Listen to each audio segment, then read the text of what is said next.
So, Mr. Secretary General, thank you for accepting this interview today on this historic day. In 2008, you were in Bucharest when Macedonia did not get the invitation it hoped it would get.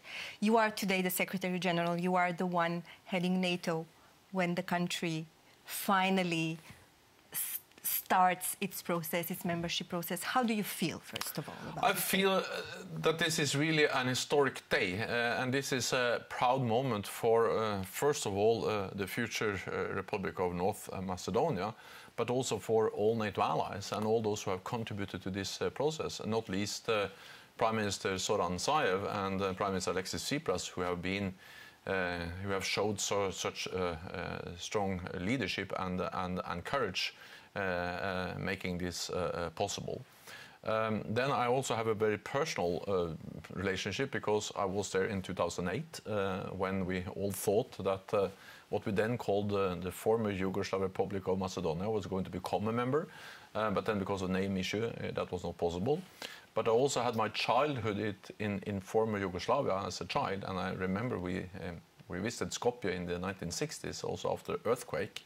So I have a kind of personal relationship to the country, to the region, and therefore it's great to be Secretary General of NATO the day we actually are able to sign the accession protocol and welcome the future Republic of North Macedonia as a member. When will you start calling it North Macedonia? As soon as all the necessary procedures are completed, and we expect that to be within weeks or days. So as soon as that happens, we will start to call the country the Republic of North Macedonia.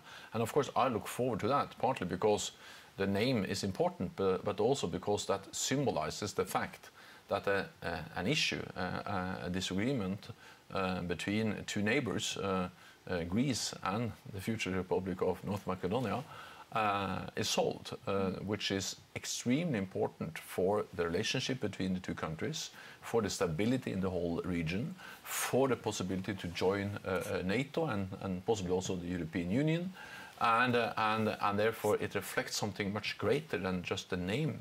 It reflects a willingness to work together. That's important for the peace, for the stability, but also for economic prosperity. We have seen in Montenegro, the last country that joined NATO, after they joined, investments from NATO allies have doubled. So this is about peace, prosperity, but also economic development. Can you explain as simply as possible what are the next steps until full-fledged membership for the country? So what will happen now for the country? What will happen now is that from today on, the government in Skopje, the ministers, will be invited to NATO meetings. So starting next week, the defense minister, Radmila Sakarinska, will be at the NATO defense ministerial meeting. She will be at the table sitting together with all the other ministers. She can take part in the discussions, and I really look forward to welcoming Radmila to our meeting. Then the foreign minister will be at the foreign ministerial meeting, and also the ambassador will participate in the weekly meetings here in Brussels. And then at the end of the year, Prime Minister Zoran Zaev will participate in the NATO summit or the NATO leaders meeting in London. So you will participate as an invitee in NATO meetings at all levels.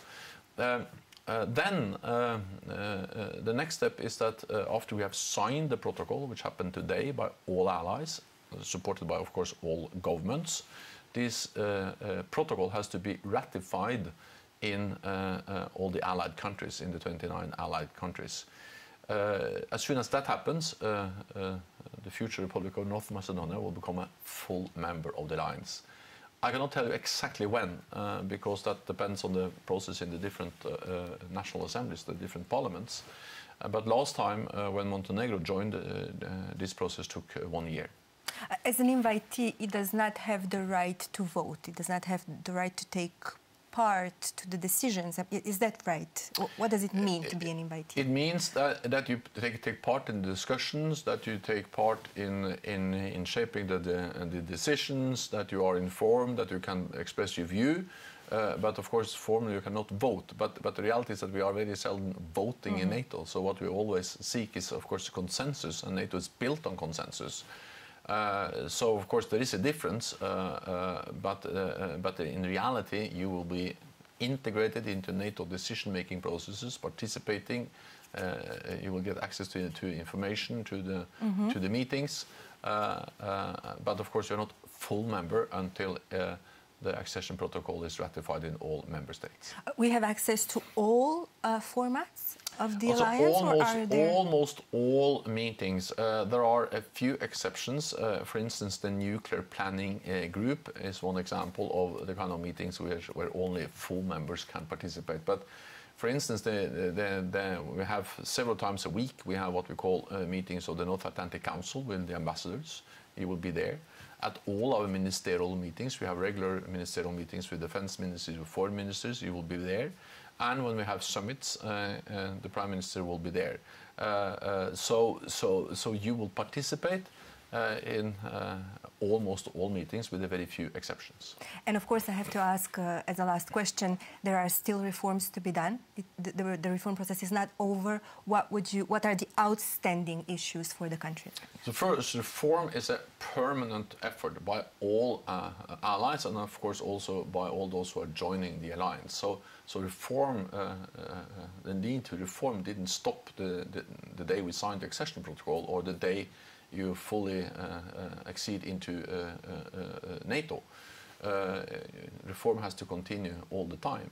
I welcome the very clear message from the government that you will continue to modernize your defense institutions, to reform the intelligence services, and also to strengthen the rule of law. So reform is a permanent process, and it has to continue for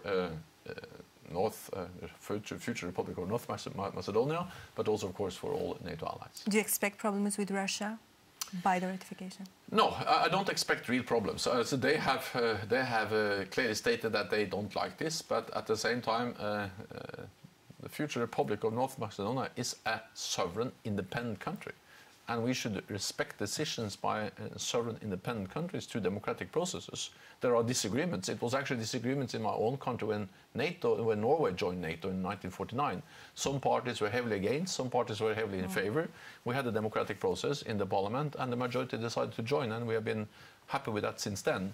So yes, there are different views. That's part of being a democracy. Russia has expressed that they dislike it. Well, that's in a way their view, but the reality is that we should all, including Russia, respect sovereign decisions by sovereign nations, and that's exactly what NATO does. Many thanks, Secretary General. Thank you so much for having me.